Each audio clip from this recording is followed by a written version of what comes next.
can't be alone here. I can't be the only one who feels like I'm going nowhere. Just wishing somehow this dream will carry me. And I'll swear just one last time. They say the world. Hey Factionistas, and welcome back to my YouTube channel. Today we're going to do like a very Greek skull thing. It's very simple, pretty easy, but Jordan Hans did a Medusa the other day and I was like, oh my god, what a cute couple's costume to be Medusa and a statue, because you know, her eyes turn men to stone. I thought it was super cute. So we're doing a little bit of a Greek-inspired statue with a little bit of gold, a little bit of shading, but it's pretty self-explanatory, so let's just jump right in. I'm going in with Mayron's water-activated face paint in the shade Storm Cloud, I believe. It's a little bit on the bluer side. If you can find a cream or a water-activated face paint that doesn't have as much blue in it, I would prefer that, but this is all I had, so we're just throwing that on the face. When you get closer to the perimeter of the edge of your face, you want to kind of bring it out in more of an exaggerated rock formation shape to really get those hard edges, those straight lines, you know what I mean? Like a bunch of polygons, get a bunch of polygons up in there. You know what I'm saying? You feel me.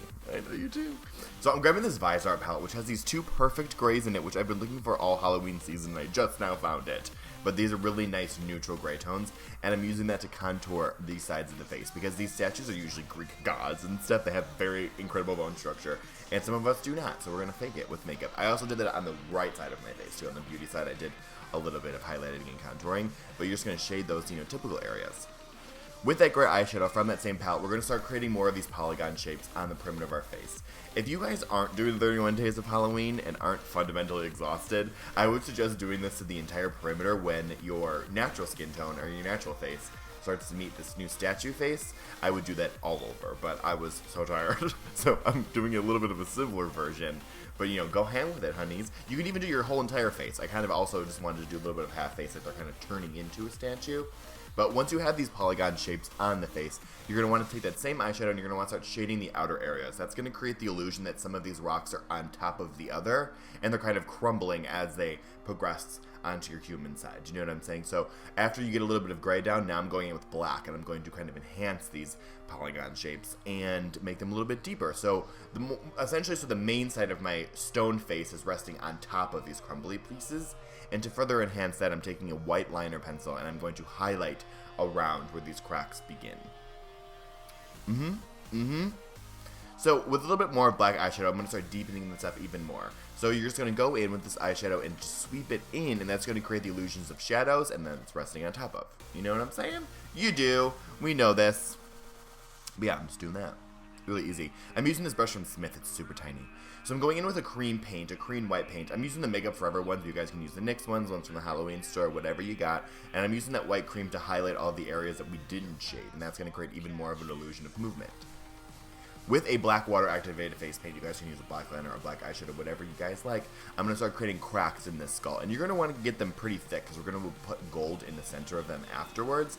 But I'm just using a very, very tiny brush from Smith, which is an angled brush. It's the thinnest I've ever seen. And I'm just going to start creating these cracked motions. Once you get the basic layout going, you really want to thicken these up, but keep the fade out lines thin. So right in the center where I want the most crackage to be, I'm thickening it up, and then they get a little bit thinner as they go out. But I'm going in with these Mayron. This is a gold pigment and their mixing medium just to get you the most vivid gold paint you've ever seen. And my autofocus is testing me. Look at that. It just doesn't care. Once you mix these two things together, you get a very high shine gold, and I'm using that high shine gold to apply in the center of the cracks, almost like we're gold from within, and these cracks are kind of illuminating our like inside gold, which gets the whole Greek appearance, you know what I'm saying? So and I think it's a really cool twist, because this is a lot of monotones, a lot of grays, it's very grayscale, so throwing in gold gives it a little added sexiness, you know what I'm saying?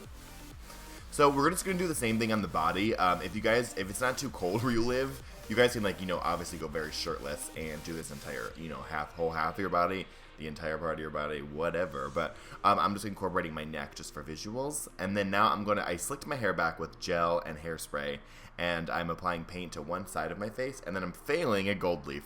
So I put a little bit of hairspray down to help it stick, and it didn't really work. It was sticking to my fingers more than it was sticking to my hair. I don't know how they do it, but try to throw as much as you can in your hair. And then apply a nice little gold line in your inner corner. Not on your waterline. I don't know if this is eye safe, so I put it just pretty close. But I'm taking some white cream paint and I'm highlighting all of these areas to make me look further like a statue. And this is kind of the final touch. So I'm going around the nose, the bridge of the nose. I'm enhancing the cheekbones, the chin, the lip, the brow bone, and then also some of the lines around the cracks. You really want to bring all these highlights out, and that's going to add a lot of movement and depth. And you know what I'm saying? So you're just going to put that all in, and that really seals the deal. So you have a lot of tones going in on there. But definitely make sure to go do it around the cracks, because since the cracks are holes, there would be raised edges around them for where the skull is cracking around that hole. Do you know what I mean? You do. And then I'm also doing the jawline and all that stuff, enhancing the contour, blah, blah, blah. And I also popped in a hazy contact on my right eye, so it kind of looks like I'm like a statue. It's kind of a gray thing. I got it from angelcontacts.com. I'm not sure if they still sell it. But you want to just throw a little bit of gold on your body, and then you're done, my friends. That's a finished tutorial. This is pretty simple, but you guys can take what I taught you in this video and like do it on a grander scale if you wanted to do half your body, your whole body, all that good stuff. But I really hope that you guys liked it. Pair it with a Medusa costume and have a good old Halloween time. Okay, friends? I love you so much. 31 days of Halloween. See you guys tomorrow night. Bye, friends.